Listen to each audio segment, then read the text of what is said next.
have been living in Sweden for 4 years, but recently something happened that made me want to make this video. As you probably know, I spent 3 weeks in July driving through Sweden, and right after that I had a service appointment at Volvo service center just for a regular checkup. When they called me back, I was at work in a meeting with my colleague, and I casually discussed all of the details with my technicians, like what I wanted to be checked and what exactly bothers me, and all this in Swedish, in front of my international colleague who cannot the language, who cannot speak the language, and had no clue I actually could. And then I realized that what seemed to be impossible when I was moving to Sweden is an absolutely ordinary thing today. Because when I moved here, I couldn't say one word in Swedish and knew very little about local rules and culture. And what was the most embarrassing thing, that people often talk to me in Swedish, probably because of my appearance, so I immediately felt I didn't meet expectations and I didn't belong here. But now, 4 years later, I work in a Swedish company, I have local friends and a local community here, and this autumn I actually going to vote for the first time here. So this video is a list 10 things I actually did. Some of them were hard, one of them would probably make some people angry, and I will tell you which one once we get there. Let's go!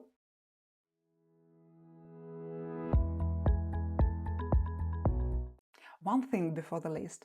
We didn't move here by chance. It was a choice, it was a deliberate choice. We wanted to live a life in a society whose principles and values are close to us. So for me, it wasn't a question like, should I integrate here? Should I learn the language? It was rather, how fast can I do that? So for the first 3 years, integration was my main project. All the energy left after working hours I spent learning the language, learning the history, and trying to absorb and adapt as fast as possible, because what seemed to be very easy task for locals is actually a huge stress for us, like making an appointment, doctor's appointment, or sending your kids to school, let alone obtaining the Swedish driving license. It was the most embarrassing experience I have ever had, even though I had had 20 years of driving experience by then. So now let's skip to the list. Number 1, and it's number 1 for a reason. The first 3 years I went to Swedish language courses, roughly 6 to 9 hours a week, every week, so that's all after working office hours. And on the top of that I had my app for the homework, then I also read in Swedish, I watched TV shows and films in Swedish and switched all my devices to Swedish, so there were no way out. In the end, I passed my gymnasium level exam with an A, and now I speak Swedish more or less freely. But the reason why I put it on the first place is not the exam, it is what language does to people. When you speak to someone in the local language, they open up in a completely different way. They go deeper, they explain better, and they really appreciate the effort you do. So even if my grammar is terrible and my accent is horrible, people could see I was trying, and that changed the way they treated me. Learning Swedish also opened up cultural integration for me. I came from St. Petersburg, and it is called the cultural capital of Russia, and this name is given by a reason. The theater scene in St. Petersburg is very strong, so every theater season I would have packed itinerary. So when my Swedish grew well enough so I could start enjoying the content in Swedish, I started to go to local theaters. I discovered that Stockholm stage is huge, good and very versatile. And unexpected bonus, so now when I mentioned that, let's say, I went to Oscar's theater to watch Trussell, it immediately changed the attitude towards me, because not only it is in Swedish, but it also completely built on a local memes, local jokes and local culture. My next point would be about work. I came to Sweden for work, so I'm actually in a work permit because I came as a high qualified specialist. And for me, working in a Russian-speaking companies is a red flag. Let me explain.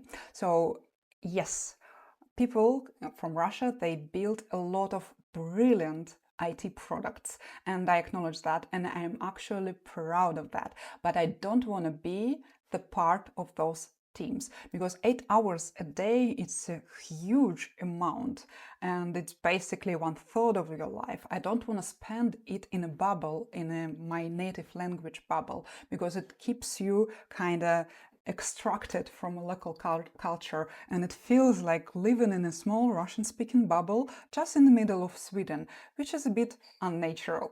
I also wanted to grow on an international market, so my communications, my connections, my skills, I only applied to international and Swedish companies.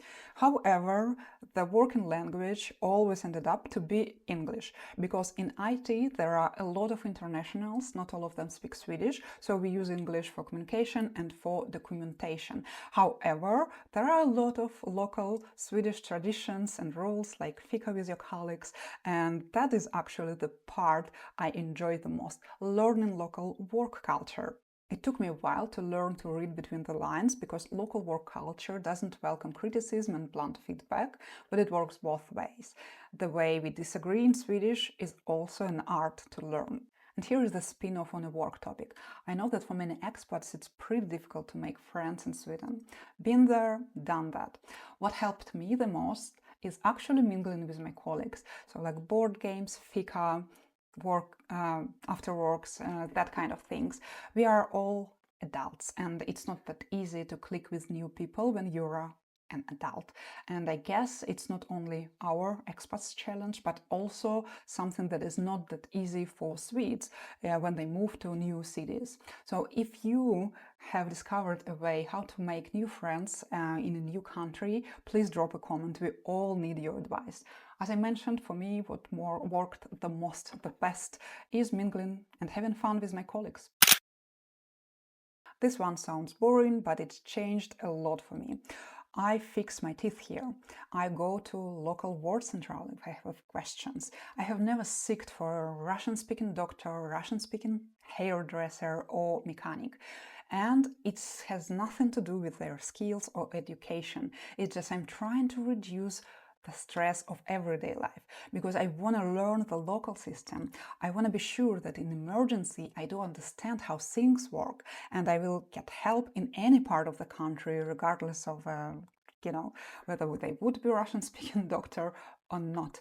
I know that it doesn't sound like a challenge for locals, like to get a doctor's appointment. It's very easy, but it actually is, because even the rules between different parts of the country are very different.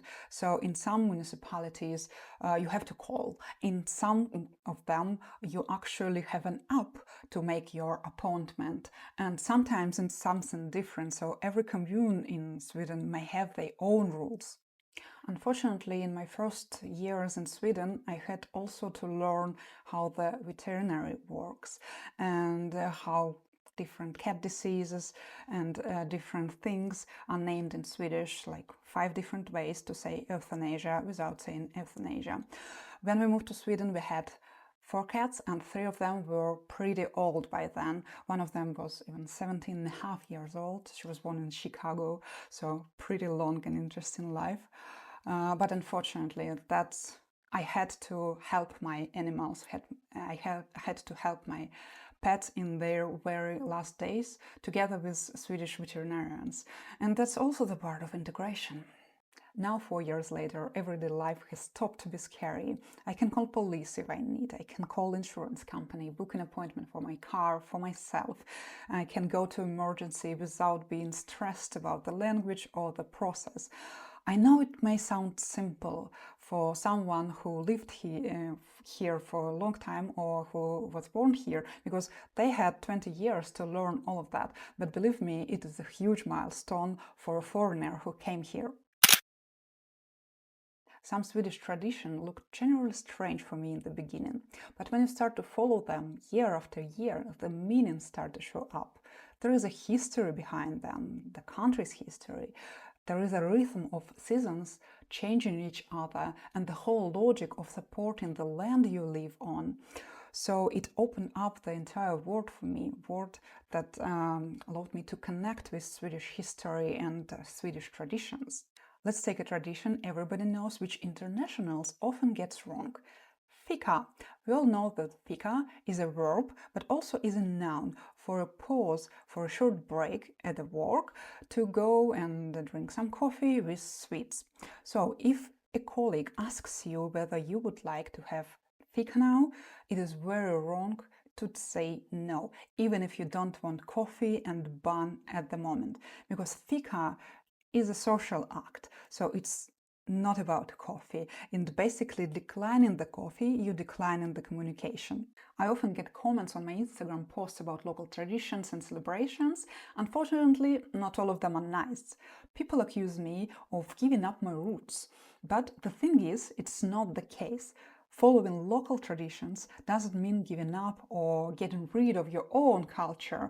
It actually tops it up, so it's not that it takes anything from you. It actually gives you something extra. So let's say now I celebrate both Christmas and New Year as two of the most important holidays of the year. And yes, with a double amount of presents for sure. This one is my favorite. Almost every weekend we try to escape Stockholm and go somewhere small. And once a year, during summer holidays, we go far to the corners of the country that most people never visit. And if you want to see what actually go and see the country looked like for us this year, that video is right here. It is not only tourism, though that is important to support local cafes, local museums and local places, but also it's learning real dialects, which you cannot obviously learn sitting in a classroom, but it's also seeing how different the country is from north to south. It also gives you something to talk about at work. It may sound small, but it's actually not. If you have been to the place where your colleague grew up in, it makes the distance between you shorter. Like the lion in a tote bag I used to carry my laptop to the office. My colleague saw it and pointed it out, and we started chatting about Gripsholm slot where the original lion is on display. And then apparently it turned out my colleague grew up in a small town close to Mariefred, where the Gripsholm castle is located. And then I shared that actually my favorite roaster, coffee roaster, is in a town close to his town, and click, now we're sharing our favorite coffee places. And don't get me wrong here, because individuality is highly appreciated there, but it's also noticeable how less frictions you have if you dress in a local way and use local gestures. Imagine if I used my Slavic stare as a default. I don't think anybody would ever start small talk with me. Facial expression is very important, as well as what you do with your hands and how much space do you actually leave around yourself. Even which seat do you take on the bus, because there is an entire silent system around that. And if you get it wrong, you could be considered rude without even knowing it. I adjusted my resting face, basically my default facial expression, more to a local norm, so I don't feel excluded or seem weird. I'm not saying lose yourself. I'm saying that all those small signals are actually the reason why people read you as a stranger, even before you open your mouth. And when those signals change, something changes in how you feel too. Local hobbies like gardening, skiing, going to the gym, they're small things, but very important. They open up access to local communities. By local communities, by the way, I don't mean groups that only Swedes join, rather people living in Sweden. So hobbies are not only good for you, but also they put you in the same room as other people, doing the same things week after week. And this feeling of belonging, that actually comforts you and that helps you to feel more local, so to say. And also, as for me, it contributes to this very complicated thing as a feeling or sense of home. I like the way common Swedish hobbies are rooted in history and tradition, like skiing and skiing holidays in February, or gardening and best geranium competition in spring. It took me 2 years to settle the cultural part of my life here. First of all, because of language, and then it took a while to grasp the cultural vibe. We started simple with TV series like Sommaren med Slakten and Solsidan. Of course, they exaggerate Swedish archetypes, but also they help you to understand cultural nuances and learn the modern local language. Then, of course, theatre. The Stockholm scene is quite impressive, and I have to admit that the art of scenography is outstanding here. And I have a tradition. Every August we go to the Drottningholm Slottstheater outside of the city for the summer opera, and it's a very nice tradition. But I also go to Swedish Royal Opera, let's say, and if you haven't seen the Nutcracker they perform, don't miss it this year, because it's not every year they actually have it. My favorite cinema in all of Stockholm is Fågelblå, or the Bluebird Cinema, which has an original interior from 1926. Yes, this year they turned 100 years. It is a very small cinema, but they have very interesting offers, like breakfast plus film on Saturdays, so you can start your day with a decent breakfast, with a cup of coffee, and then go in for a cinema. And on Mondays they show Ingmar Bergman's films every Monday, and also on special occasions. Like last Christmas we went to Fågelblå to watch Ingmar Bergman's Fanny and Alexander, a classic Swedish Christmas film with an outstanding running time of 5.5 hours. So not only breakfast was included, but also lunch. But to be honest, I think the two TV shows I want to mention now made the biggest contribution to my integration. From all of the aspects like language, understanding of local life and lifestyle. First of them is Arja Snickaren, or Angry Carpenter, and the second one is Lyxfällan, or Luxury Trap. So if you know TV series or TV shows in a similar genre that can also help me to understand local life and local lifestyle better, please drop them in the comment. It will be highly appreciated. One of the early moments when I started to feel at home was when my daughter entered a local kindergarten. It was a cooperative one, so parents run. It meant that whenever a teacher or a cook felt off sick, we had to step in and cover them. So I stepped in as a cook for several times, preparing food for 40 children and teachers. It was very fun. I kept myself busy for the entire day, and also it made my daughter proud because she was bragging that, oh, it's my mom who cooked all of the food today. The same goes for Bostadsföreningen or housing cooperative, which I'm the part of, the member of, and local events where we can help with organizing them and managing them. I feel that nothing gives you this feeling of belonging better than actual contribution when you do something.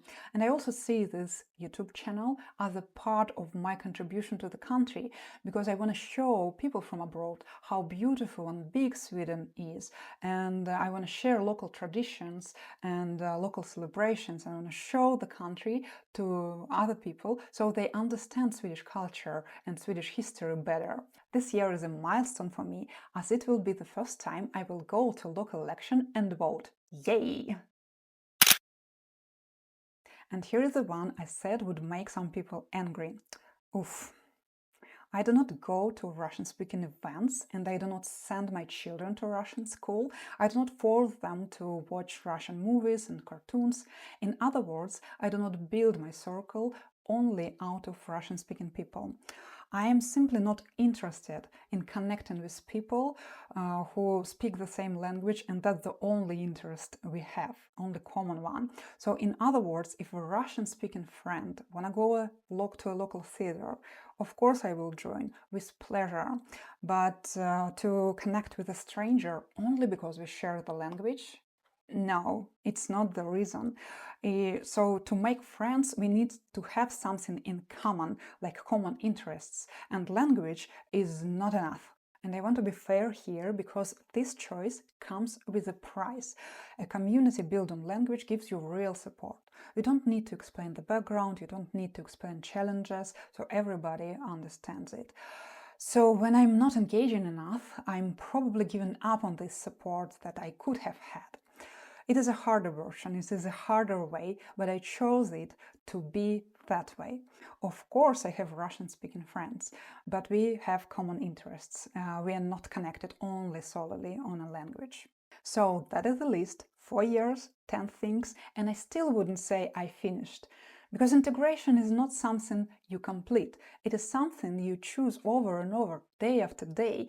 And I would say that the first 2 years gives you most stress after you move to the new country, and then you actually start enjoying being the part of a local community. If you're somewhere in the process of integration right now, if expat life in Sweden or other country is your everyday reality, please write in the comment which one of those is the hardest for you.